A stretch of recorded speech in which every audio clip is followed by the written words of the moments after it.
Akvaryum hobisinde en sık karşılaşılan sorunlardan biri de beyaz benek hastalığıdır. Çözümü çok kolay olmasına rağmen yanlış ve eksik tedaviler sonucunda balık kayıpları olabilmektedir. Bu videomuzda beyaz benek hastalığına yakalanan balıklarımızın kolay bir şekilde nasıl tedavi edilebileceğinden bahsedeceğim. Ayrıca tuza hassasiyet gösteren vatoz balıklarının da tuz kullanmadan nasıl tedavi edilebileceğini belirteceğim. Sizin balıklarınızın başına da beyaz benek hastalığının gelip gelmediğini ve geldiyse nasıl tedavi ettiğinizi lütfen yorumlarda belirtin. Bakalım bu hastalıkla kimler tanışmış, kimler nasıl bir tedavi uygulamış görelim. Haydi başlayalım.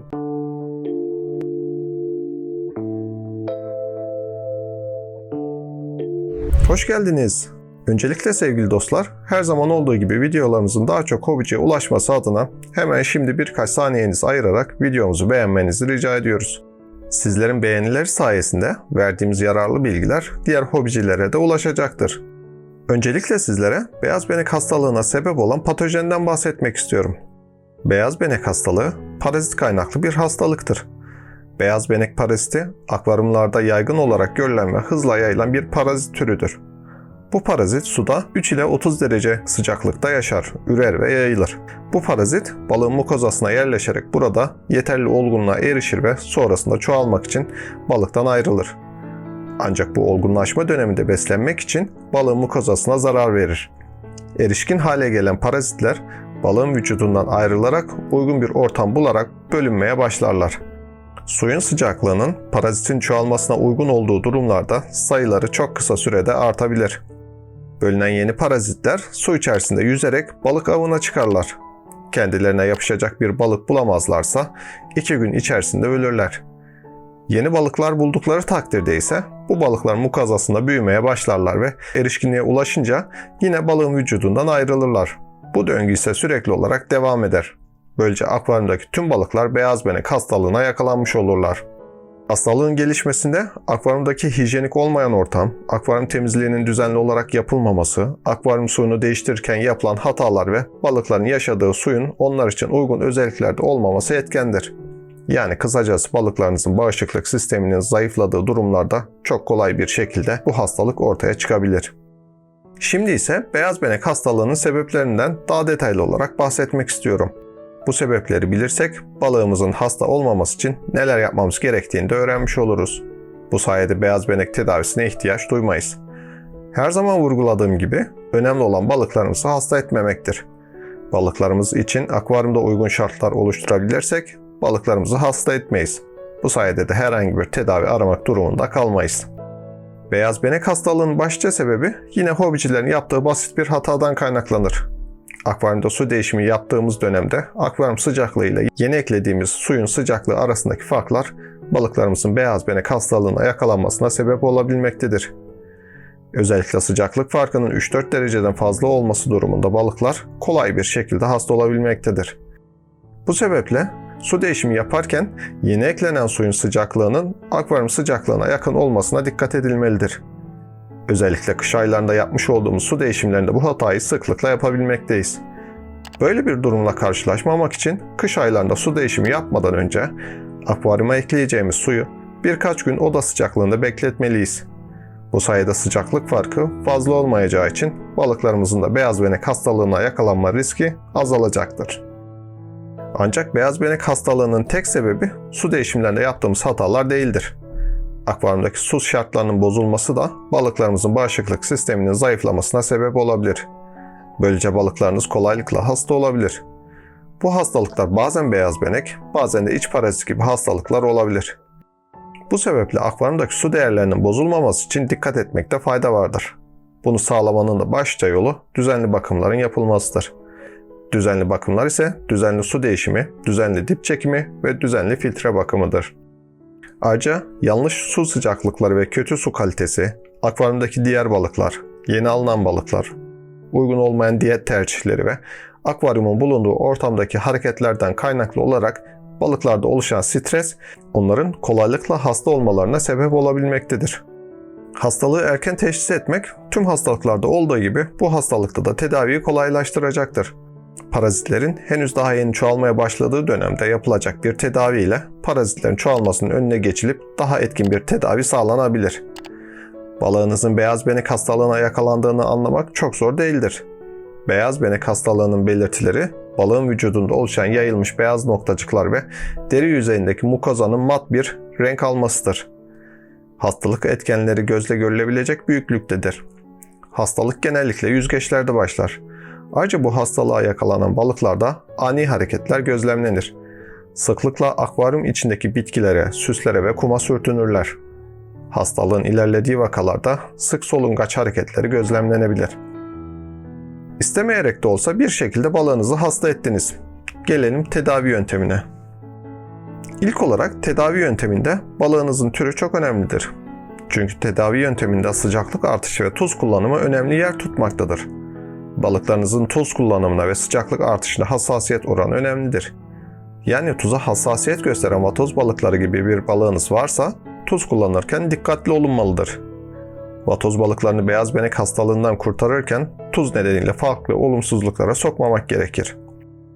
Yine sıcaklık artışında balığınız için uygun olmayan bir sıcaklığa ulaşmak balığınızı strese sokacak ve farklı hastalıklara sebep olabilecektir.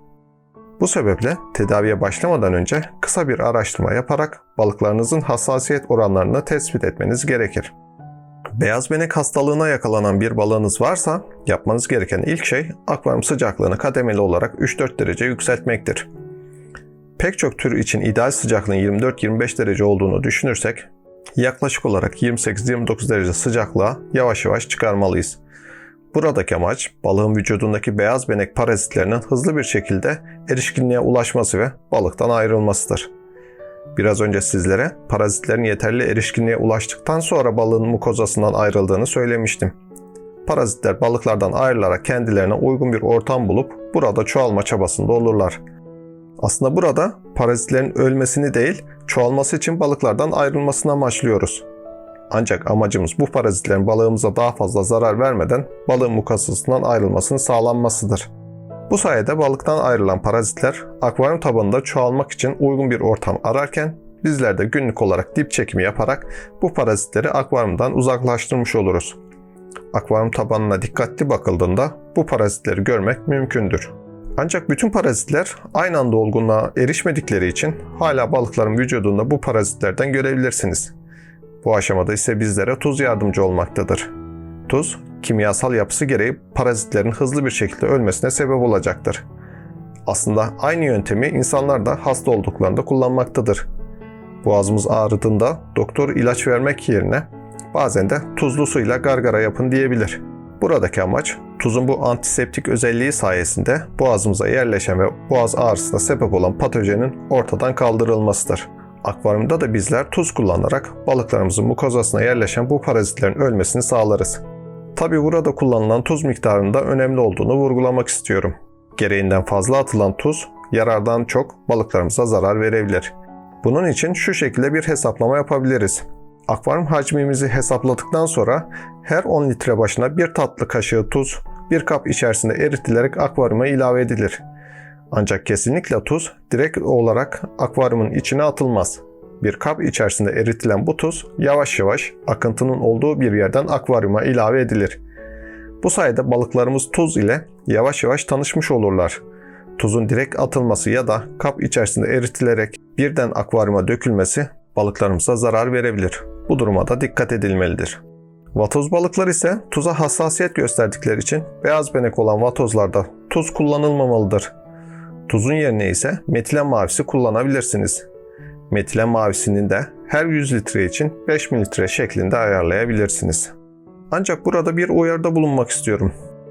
Beyaz benek tedavisinde sıcaklığın yükseltilmesinde dikkatli olunmalıdır. Gereğinden fazla yükseltilen sıcaklık balıklarımıza ciddi zararlar verebilir. Çünkü tuz kullanımı ya da metilen mavisi kullanımıyla birlikte sıcaklığın ciddi oranda arttırılması balıklarımız için zararlı olabilecektir. Bu yüzden de dikkatli olunmalı ve sıkı bir şekilde gözlem yapılmalıdır. Videonun başında da belirttiğim gibi balıklarınızın sıcaklık toleransına dikkat edilmelidir. Akvaryumda su sıcaklığının yükselmesi suyun içindeki oksijen miktarının azalmasına sebep olabileceği için su iyi bir şekilde havalandırılmalı ve gerekirse takviye ekipmanlarla suyun oksijen seviyesi yükseltilmelidir. Tedavi sürecinde ışıklar kapalı tutulması da önemlidir. Hatta akvaryumun bir örtüyle kapatılması da yararlı bir uygulamadır. Buradaki amacımız hem parazitlerin balıklar üzerine yerleşmesini engellemek hem de balıklarımızın farklı sebeplerden kaynaklı olarak stres olmamalarını sağlamaktır. Yaklaşık olarak bir hafta yapılan bu tedavi yöntemine genelde balıklar cevap vermektedir. Tedavi sonrasında %50 su değişimi yapılması önemlidir. Bu sayede hem suyun tuzluluk seviyesi düşürülecek hem de dipte yer alan beyaz benek parazitleri ortamdan uzaklaştırılacaktır. Balıklarımızın mukozasında hala beyaz benek parazitleri görüyorsak bu tedaviye devam edilmelidir. Tedavinin başarıya ulaşması ancak tüm beyaz benek parazitlerin ortadan kalkmasıyla mümkündür. Aksi takdirde bu parazitler tekrar çoğalmak isteyeceklerdir. Bu durumda da akvaryumda yaşanan bu hastalık devam edecektir. Evet sevgili dostlar, bugün sizlere akvaryumda sık karşılaşılan hastalıklardan biri olan beyaz benek hastalığının sebeplerinden ve tedavi yönteminden bahsettim. Umarım bu tedaviyi uygulamak zorunda kalmazsınız. Bunun için de yapmanız gereken şeyleri biliyorsunuz. Akvaryumun düzenli bakımlarını yaptığınız takdirde ve su değişimlerine dikkat edilirse balıklarınız beyaz benek hastalığıyla tanışmamış olacaktır. Her zaman söylediğim gibi umarım bu videomuz da faydalı olmuştur. Lütfen videomuza kısa da olsa yorum yapmayı unutmayın. Son olarak videomuzu beğenmeyi, kanalımıza abone olmanızı da hatırlatmak isterim. Akvaryum kültüründen sevgiler, saygılar, zevkli hobiler.